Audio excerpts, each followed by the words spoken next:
Hey everyone, Hannah Mouse One here, and today I've got part 2 of the Halloween series that I've been making.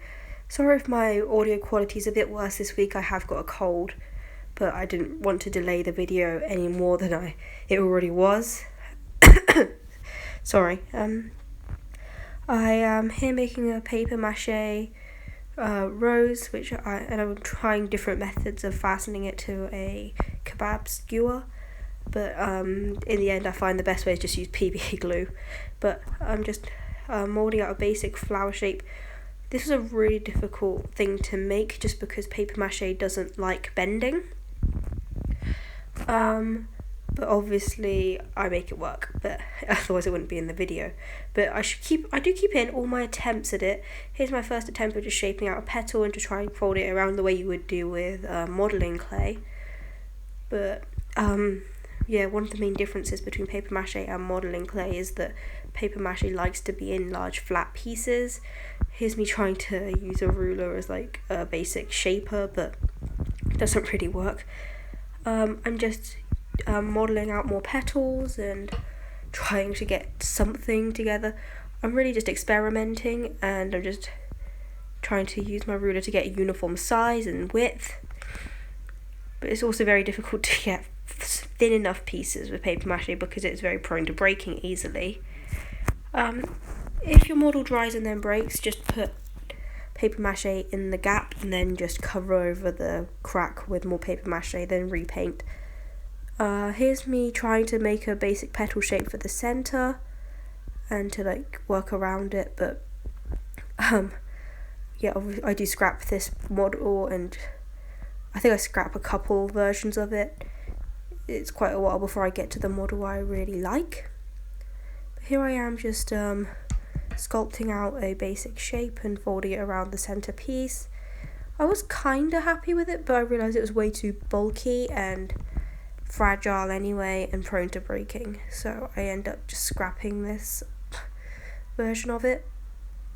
But I just keep modelling around this centerpiece.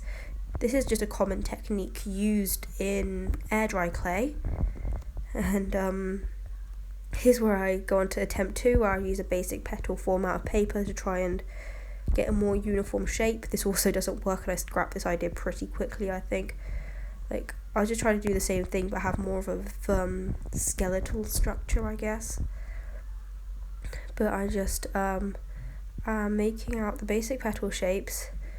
But I think again the issue with this model was that the petals were way too big, so the rose would end up having 5 petals, and it was a bit obnoxious. So here's where I go on to version number 3, where I just make a basic hemisphere sort of shape, stick the skewer into it, and then just add details to this, by adding on more paper mache.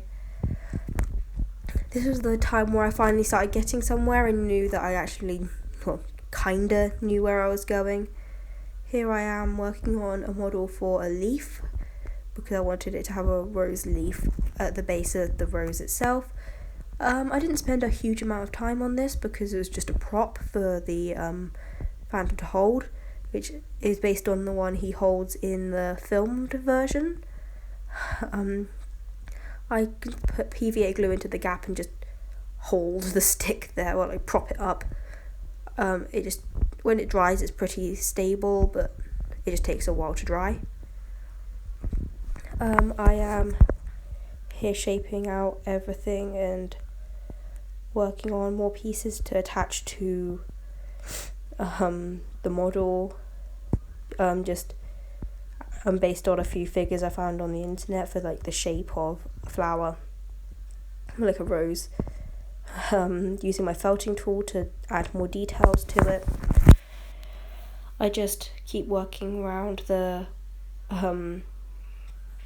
point of the rose shape, and I just keep building it out, kind of like what I was doing before, but without it going all the way down, and with the much smaller pieces, which worked better with the lighter models. It's easier to go too big with paper mache, I guess, especially if you are trying to do something which has to imitate something with real life, which is why I prefer to go for more stylized characters. But here I am just continually just moulding out little shapes to attach to the rose, and I'm just going back and forth over it using the felting needle to add more detail, and I'm just modelling out more paper mache to try and get some level of detail from it. So I am just adding in more slightly larger petals, and I'm just continually working my way around, just trying to balance it out. Roses are quite difficult because it always seems to look unbalanced, because the petal, there's always going to be one petal on the outside and that petal always looks wrong. But you just have to kind of accept that, and then when you put it on with the rest of the flower, it kind of stops looking weird after a while. It's easy to overdo it and go too big. Now I had to kind of attach work out how I was going to attach it, and I realised that the size was a bit wrong. So I continue working on the flower to keep just comparing it to the model, and I end up shrinking the base of it because I realised it would be way too tall for a flower. But that wasn't really an issue, I just worked it down. And here I am working on more petals. It's a very repetitive process, and I just decided that it needs one more of the, and it just you want to make it not too big, but then it always looks lopsided. But it's fine, I get there eventually, and I'm just making it flatter on the base, and I'm now working on the base of the thing. The stick came out because it was still wet, the glue hadn't dried. There's no cut in the middle of this set. Oh, well, there's the cut. So here's the next day when the glue has started to harden, and I'm here just working on the rose and attaching the two pieces together, and I'm just trying to blend everything out as much as possible. Here I am going on to painting. I mix some, I start off with just a basic red colour, but eventually I do add in a metallic pink colour to try and add a bit of sparkle to it, but for now I'm just going for the base red colour, but it just looks really flat and dull. But I just kind of go for a basic red colour. So this is where I add in some pink. I haven't used this before, as you work out, because I hadn't taken the seal out. My friend gave me these paints, so thanks if you're watching this. And just working on the going over it, which adds a nice shine to it. Now I'm going for green. This didn't have any metallic mixed in, it was just a basic green colour. I go over the stalk. Here's where I go into my makeup. I'm no expert at makeup, and I'm sure people will be like, that's not how you do eyeshadow. I know, I'm terrible at it. I was just experimenting, really, just going back and forth until I got what it was like. I really exaggerated everything on the side of the face the mask could be on. In terms of an outfit, I just go for black blazer, cloak, and then white shirt and charcoal grey trousers.